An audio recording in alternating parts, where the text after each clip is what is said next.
Hi guys, and welcome back to the motor department. In this episode I'm going to talk about my 2022 Triumph Bonneville Speedmaster and my first impressions after driving it for over 19,000 kilometers. Let's get right into it. The first impression you get when getting on the bike is the seating position, of course, because this one is the cruiser edition of the Bonneville T120. So you have a lower seat, you have forward foot controls, and of course you have this handlebar which is called a beach bar, which goes back much further. So you don't sit sporty like this or like this, you sit more straight.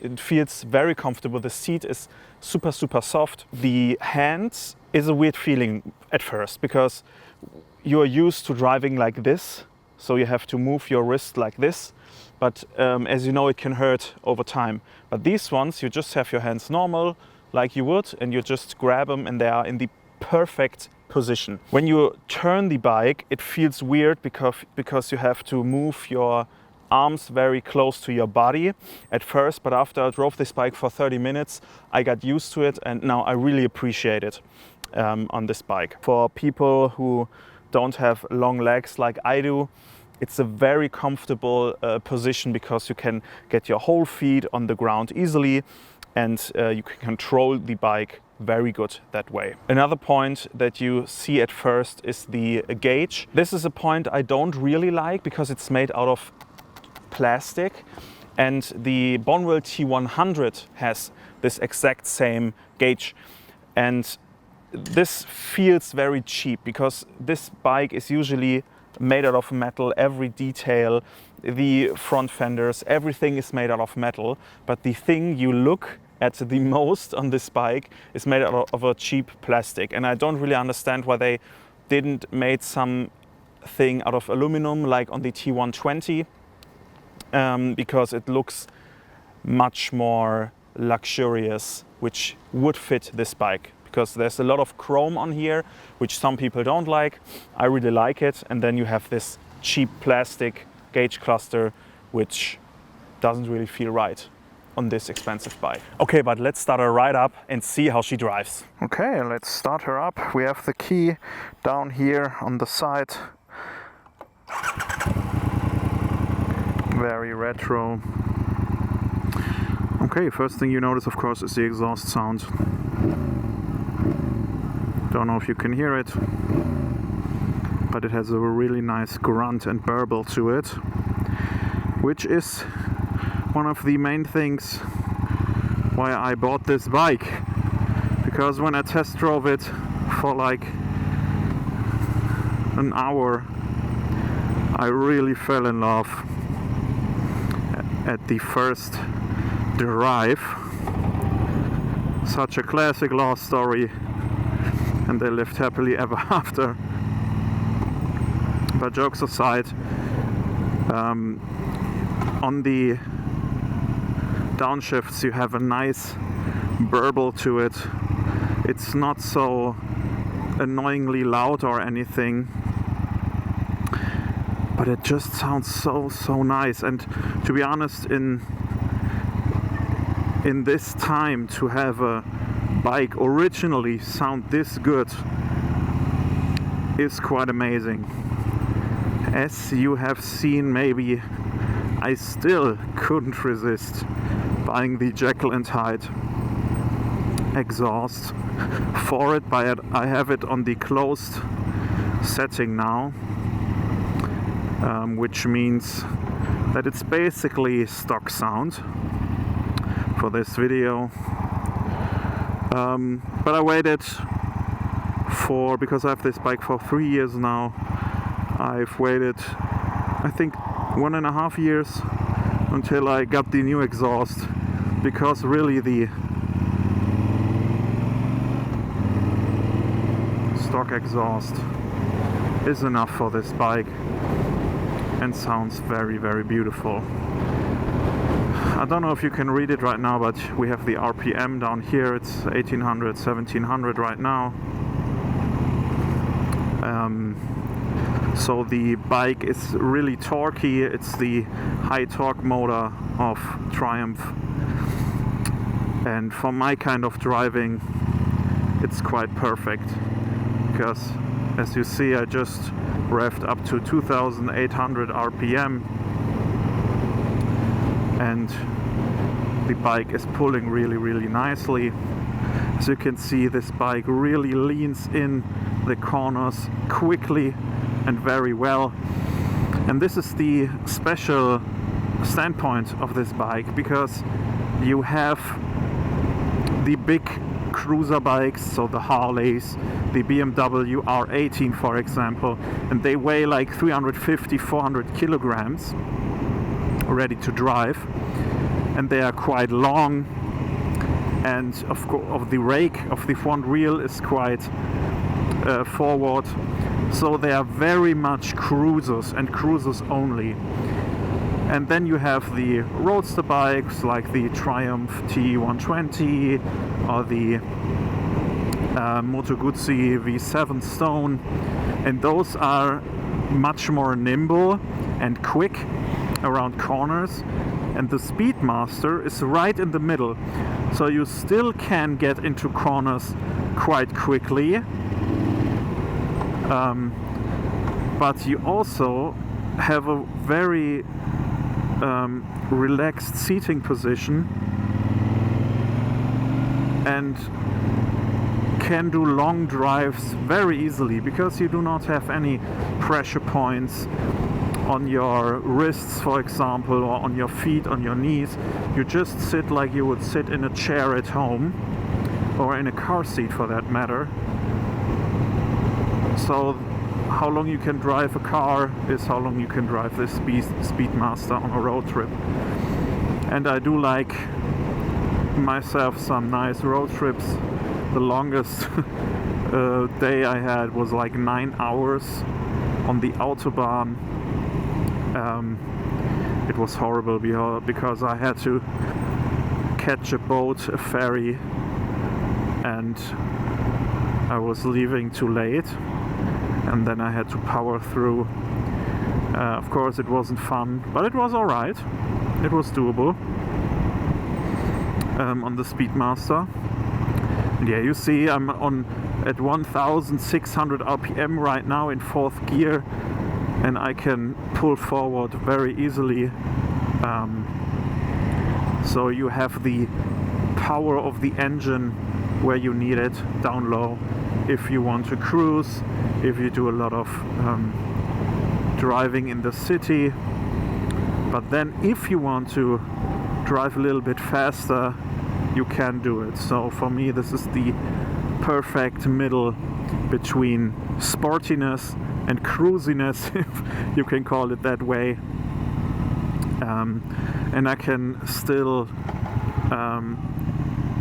carry a lot of luggage or a passenger on the back if I want to, or I can clean up the bag like I have right now, so it looks like the bobber in a way. It looks clean, and it's the best way for me.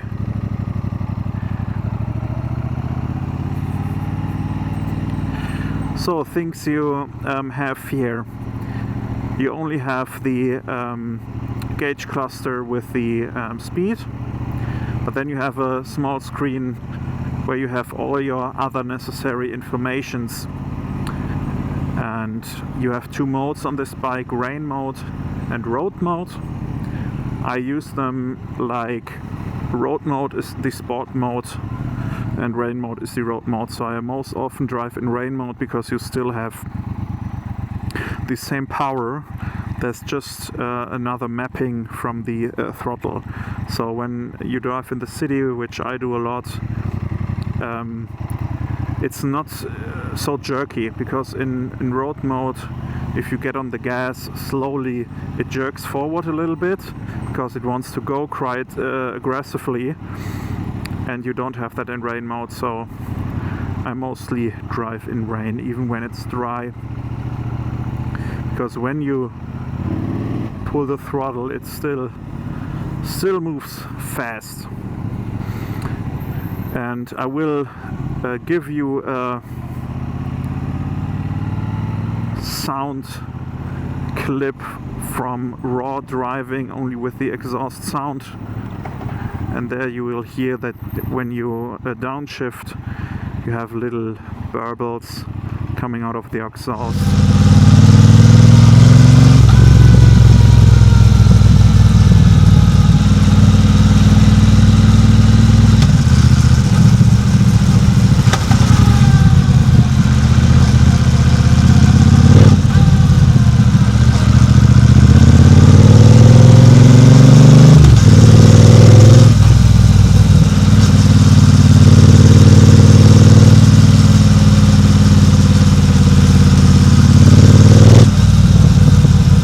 Also, this bike has all the modern goodies you need. Of course, traction control, ABS. You have cruise control, which for long road trips is quite handy. Of course, if you don't like it, you don't have to use it, but it's there if you need to. And it's not so complicated like on the BMWs, for example, where you have, just like in your car, you have like plus, minus, set, and everything. Here you just have one button and you click it once, then the function is activated, but you still have not engaged cruise control. But when you engage it again, then it just holds the speed that you do. So it's very easy. You can just click it again to cancel, or you can give gas or put the gas lever like this to the front and then it's cancelled, or brake of course. So it's very easy to use, and it's only one button, so you don't get confused while driving. So it's very simple. I fitted the heated grips here. They're very easy to reach.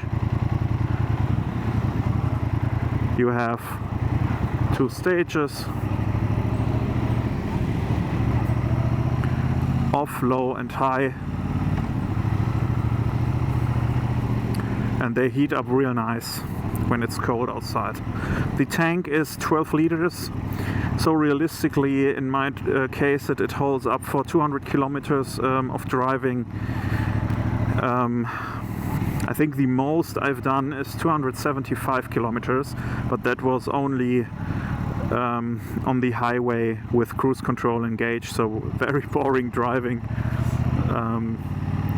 So it doesn't count. Maybe depending on your driving style you can get 230 kilometers, but I think if you drive normally like you would any other bike, you can count with 200 kilometers. Let's have a look at the most important thing about this retro classic Triumph. And of course, it's the design. Just look at it. It looks really beautiful in my opinion, and it could be straight out of the 60s and 70s. And that's not only my opinion, because I was spoken to by many people at the gas station, also older guys, who said, oh my God, which year is this? I also drove a Triumph in the 60s, 70s. And I said, no, this is actually a brand new bike. And they couldn't believe their eyes, because we have a lot of stuff here that makes it look like it's an old Triumph with a carburetor. Because we have it right here. These are full metal parts made out of aluminum, but they just cover the air intake, but they look like it's a carbureted engine. As well as these air cooling fins, who are just there for style and make the engine look like it's air cooled like they used to be. But the motorbike has a water cooler here in the front, so this is all fake. Some people may say, why would you design a bike with fake parts who doesn't really do anything? I mean, it's the same with cars in my opinion, that do fake air vents and stuff like that. The new Supra has some of those, for example.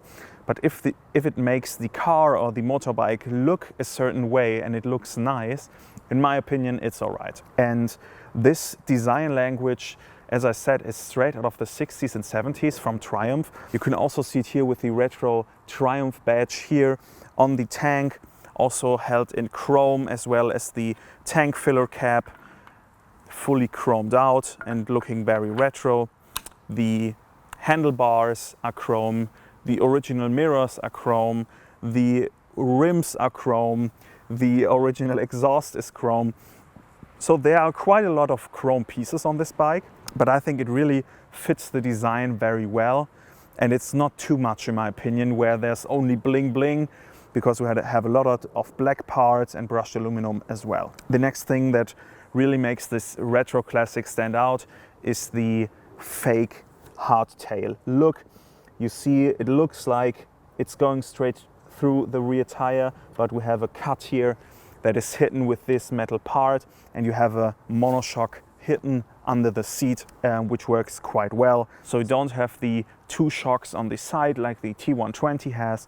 You have just one hidden under the seat. And as you can see, I switched the original exhaust for the Jekyll and Hyde one. I just couldn't resist, because after 1.5 years I was like, maybe I want the full sound potential of this engine, and now I definitely have it. So this isn't original.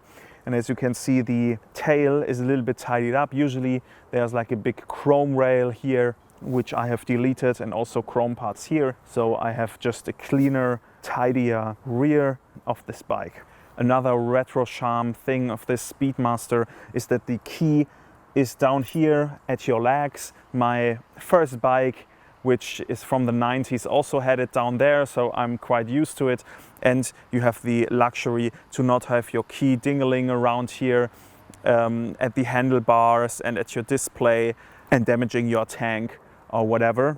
And I think it really fits nicely in the design. The next thing that I really like about this design that I haven't seen from other manufacturers is that down here you can actually look through the bike and besides the engine, which really looks like an old air-cooled bike. A lot of modern bikes are really filled with tech and parts and have no space around the engine. So you just have this big untidy engine block. For me, the Harley Davidsons, if you look at them from the left side, there are a lot of cables and stuff, and the modern bikes doesn't look as beautiful anymore. But Triumph really made a clean engine layout with little cables. You have here the spark plugs going right under the tank. There's only like one little cable down here. So, and this is on both sides actually. So it's a really clean looking bike that you cannot tell if it's modern or if it's old school. These were my first impressions about my Triumph Bonneville Speedmaster. If you enjoyed this episode, please leave a like and subscribe, and also write a comment down below what you want to see next about my Triumph Speedmaster. See you in the next episode.